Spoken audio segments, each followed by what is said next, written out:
Hello students. So after my mistake today with the recording, let's have another crack. We're going to pretty much go through all the ideas that you discussed in class today, and I'm going to do that in about 5 minutes, hopefully. So remember, your homework task tonight is to work out 3 ideas for your body paragraphs, and we're going to go through those tomorrow in groups. So let's have a look at the question again. If Aibileen uses a guest bath, I'm sure she uses yours too. It's just plain dangerous. They carry different diseases than we do. So the first thing I'm going to talk about is the quote, because it wasn't exactly where we said it had appeared. So if you have a look at the following scene, you will see that we need to make some adjustments to the reference to the quote, and I'll show you now. Okay, so if Aibileen uses a guest bath, I'm sure she uses yours too. It's just plain dangerous. They carry different diseases than we do. Anyway, I ran into her at the beauty parlor, and she had the nerve to ask if she could help with the children's benefit ball. Oh, aren't we taking non-members? Benefit's gotten so big. Yes, but we're not telling her. Thank you, Aibileen.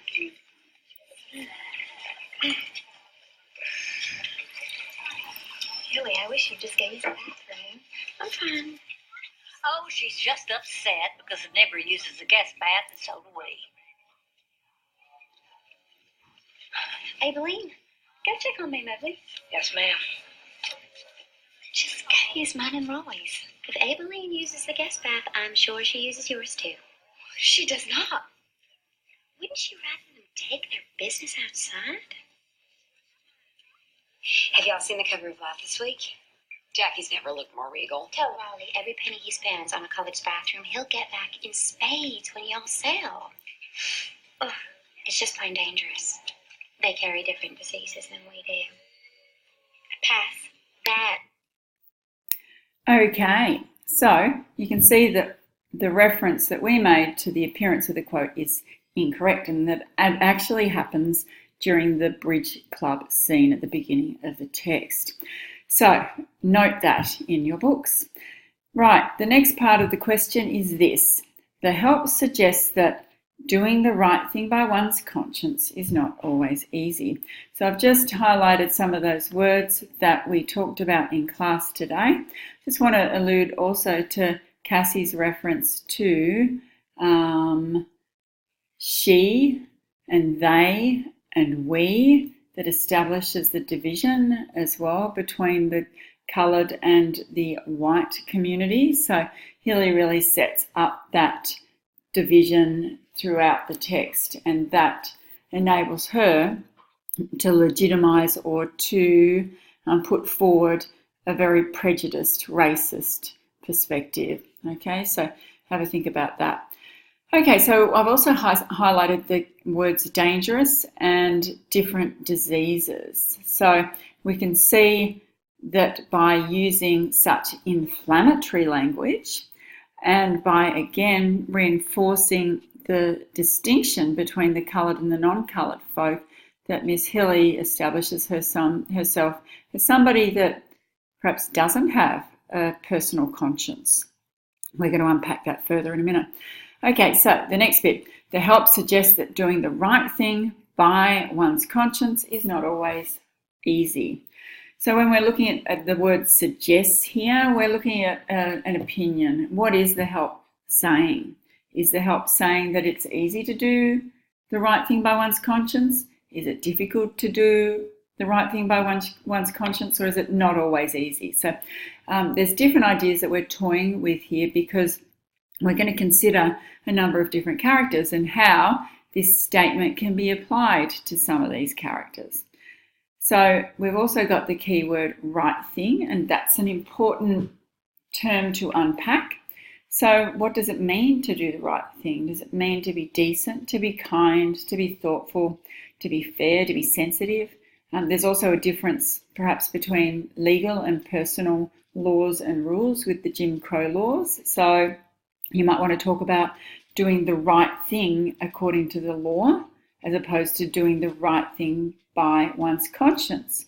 So then you can kind of discriminate between the different kinds of rules that govern our personal behaviour.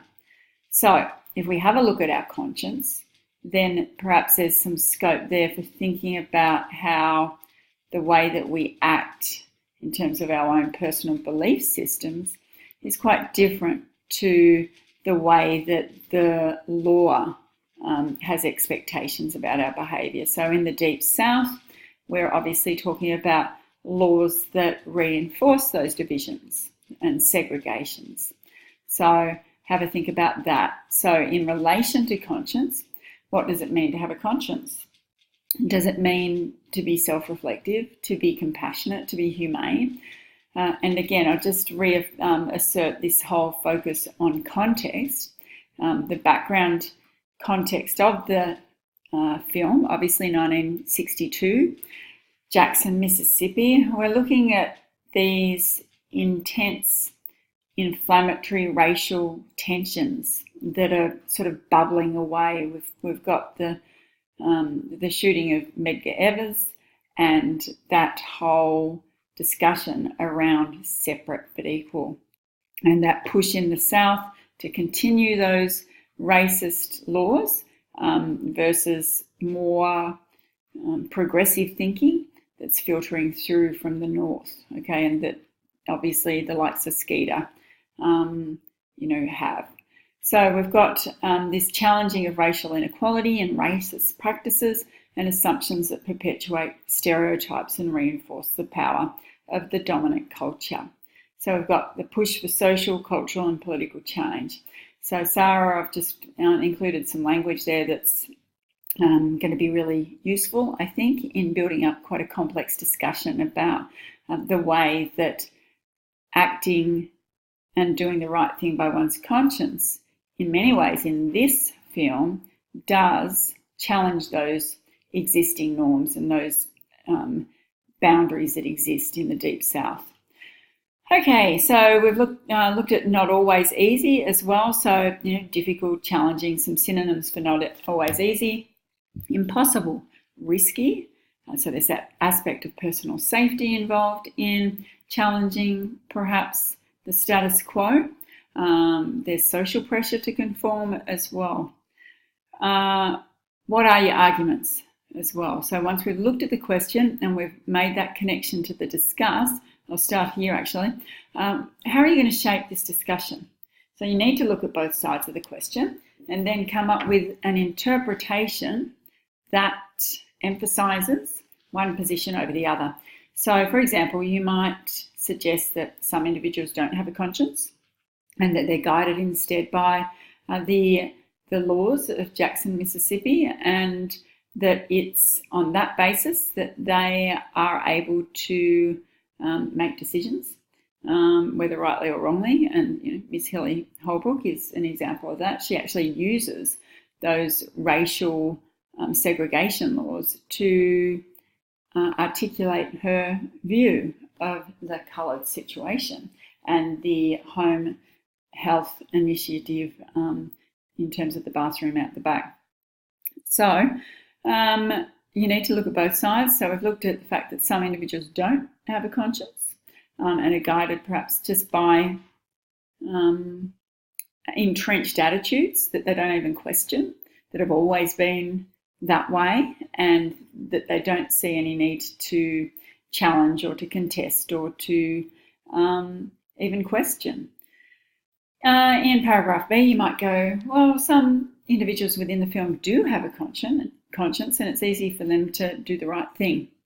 So that might be Skeeter. We talked a little bit about that. I think, Bree, you were of the opinion that in many ways Skeeter is who she is. She's always been the same. She's fairly constant in her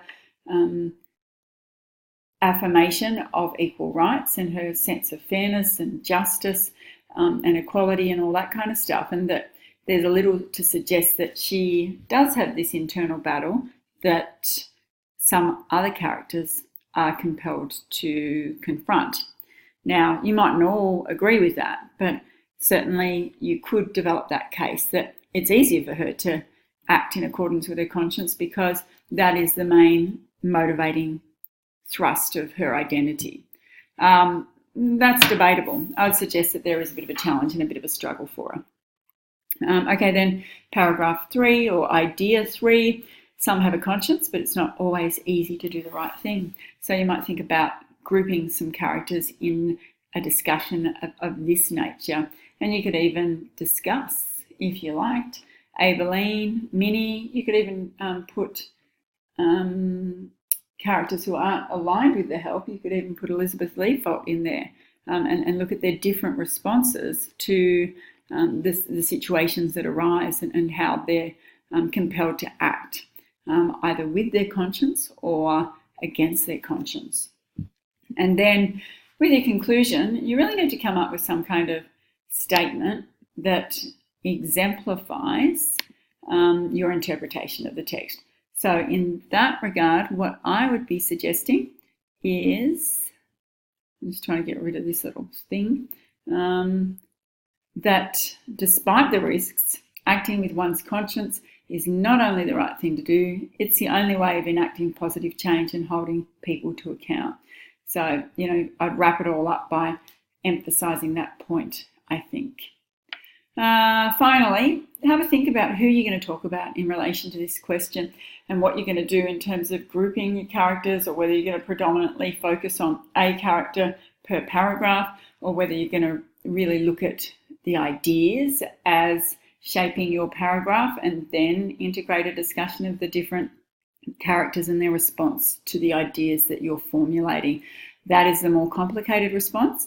If you're after a fairly straightforward response, you might just look at an individual character structure for each of your body paragraphs. Okay, so there you go. That's making amends for my little muck up today. Enjoy.